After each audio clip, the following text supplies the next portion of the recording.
ঈদের দিনে আমাদের করণীয় আছে। ঈদের দিনে গোসল করবেন, গোসল করা মুস্তাহাব। সাহাবীগণ গোসল করতেন, গোসল করবেন। রাসূল সাল্লাল্লাহু আলাইহি ওয়াসাল্লাম ঈদের দিনে বিশেষ পোশাক পরতেন। সারা বছর পরেছেন, কিন্তু ঈদের দিনে বিশেষ পোশাক, যাতে মনে হয় যে ঈদের দিন। কথা বোঝা গেল না? মনে হয়। অনেক লোক আছে গেঞ্জি গায়ে দিয়ে টুপি পরে চলে যায়। জুমার দিনেও আছে অনেক মানুষ গেঞ্জি গায়ে দিয়ে এসেছে। জি না, ইসলামের একটা লেবাস আছে। সময় সংকীর্ণ আমি আপনাকে বলতে পারছি না। সুন্দর পোশাক পরে আসবেন, মনে হয় যেন ঈদের দিন। মনে হয় কেন? তো ঈদেরই দিন, তাহলে সুন্দর পোশাক পরবেন। 3 নম্বর সুন্নাত হচ্ছে ঈদের দিনে, ঈদ উল ফিতরের দিনে আল্লাহ রাসূল খেজুর না খেয়ে যেতেন না। একটা হোক, 5টা হোক, 3টা হোক, বেজুর খেজুর খেয়ে যাওয়া সুন্নাত। বুখারীতে এসেছে ইয়াকুলহুন্না বিতরান, তিনি বেজুর খেজুর খেয়ে ঈদ উল ফিতরের দিন যেতেন, মানে না খেয়ে যেতেন না। আর ঈদ উল আজহার দিনের সুন্নাত হচ্ছে তিনি সালাত আদায় না করে কিছু খেতেন না। 3টা হাদিসে পরপর এসেছে তিনি সালাত আদায় না করে খেতেন না, কুরবানির আগে খেতেন না। ইয়াকুলু মিন আযহিয়াতিহি, আরেকটা হাদিসে আসছে তিনি কুরবানির গোশত দিয়ে ইফতার করতেন। সুবহানাল্লাহ। এরপরে কি? রাসূল সাল্লাল্লাহু আলাইহি ওয়াসাল্লাম আরেকটি সুন্নাত ঈদের দিন, রাসূল সাল্লাল্লাহু আলাইহি ওয়াসাল্লাম যেই রাস্তা দিয়ে যেতেন, যাওয়ার সময় এক রাস্তা, আসার সময় আরেক রাস্তা ব্যবহার করতেন।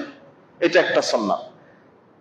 6 নম্বর সুন্নাত ঈদের পায়ে হেঁটে যাওয়া সুন্নাত। কি দেখলেন যে ঈদের মাঠ 1-1.5-2 কিলোমিটার পায়ে হেঁটে যাওয়া সম্ভব। 10 কিলোমিটার তাহলে তো আর হয়তো বা সম্ভব হচ্ছে না, সেটা ব্যতিক্রম। আপনি গাড়ি নিয়ে যান, কিন্তু দেখতে পাচ্ছেন আপনার জন্য সম্ভব, তাহলে কি হেঁটে যাবেন?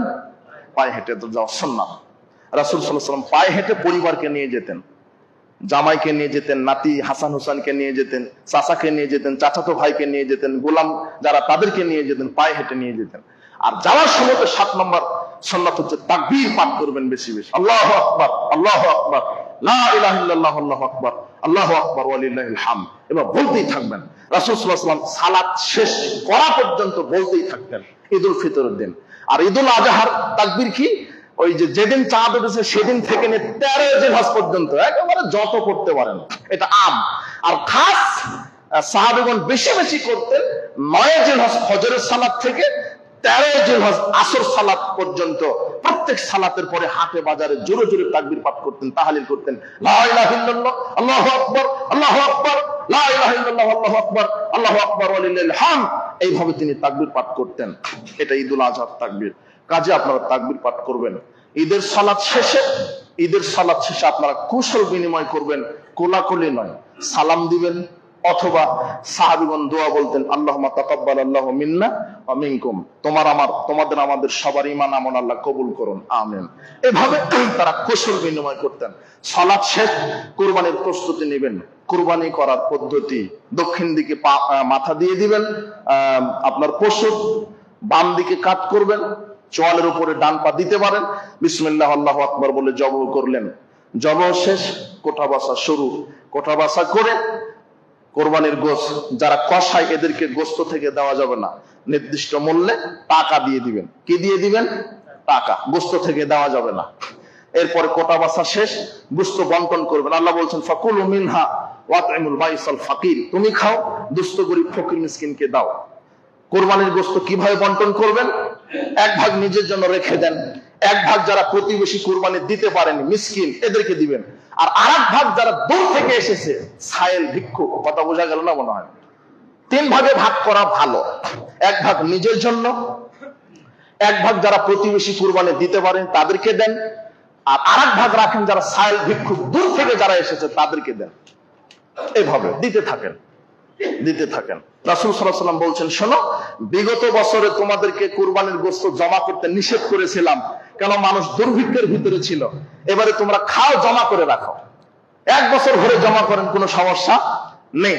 তবে আপনি পরিস্থিতি অনুযায়ী, প্রয়োজন অনুযায়ী দেন। ভিক্ষুক যারা প্রতিবেশীদেরকে দিতে থাকেন, কার্পণ্য করবেন না, তাহলে কুরবানি হবে না। কার্পণ্য যেন না আসে, দিতে থাকুন, নিজে খান, জমা করে রাখেন, ফকির মিসকিনকে দেন, ওটা তাদের হক। এরপরে কুরবানি প্রত্যেক পরিবারের জন্য 1টি পশু যথেষ্ট। সামর্থ্য আছে 2টা, 3টা, 5টা দেন, কিন্তু পরিবারের পক্ষ থেকে 1টি পশু যথেষ্ট। এটা রাসূল সাল্লাল্লাহু আলাইহি ওয়াসাল্লাম বলেন। অযথা ভেজালে যায় না, 7 ভাগে যায় না, ওটা সমস্যা হবে। সফরের হাদিস এ নিয়ে ইখতিলাফ আছে, আল্লাহ আমাদেরকে উত্তমটা করার তৌফিক দান করুন। যারা বলছে 7 ভাগে জায়েজ, ওরা আবার শেষে সত্য করে বলে যে একাকী দেওয়াই উত্তম, বলে না? তা আপনি বাজারে গেছেন, পচা মাছ কিনবেন না টাটকা মাছ কিনবেন? তো এতে খুব ভালো, আর এটাতে কি হচ্ছে? তাও 7 জনে দিচ্ছেন, 5 জনই বেনামাজি, কারো খুশির টাকা সুদের টাকা, ভেজাল লেগে গেছেন, পা নিয়ে তারপরে কলিজা নিয়ে মারামারি। কি অবস্থা! কি তাকেও আপনার পাইলে চলে যাবে কোথায়? এই জন্য পরিবারের পক্ষ থেকে একটা দেন। আল্লাহ একটা পরিবারের পক্ষ থেকে একটা আত্মা চাচ্ছেন। কথা বুঝেছেন? কি ইব্রাহিম আলাইহিস সালাম কয়টা কুরবানি দিয়েছেন? তার অনুসরণ আমরা দিই। রাসূল সাল্লাল্লাহু আলাইহি ওয়াসাল্লাম মুকিম অবস্থায় 10 বছর মদিনার জীবনে তিনি কুরবানি করেছেন একাকী। কি? একাকী। আল্লাহ সুবহানাহু ওয়া তাআলা আমাদেরকে কোরআন এবং সহিহ সুন্নাহ সালাফদের বোঝ অনুযায়ী জাগতিক আমল করার তৌফিক দান করুন। আমিন।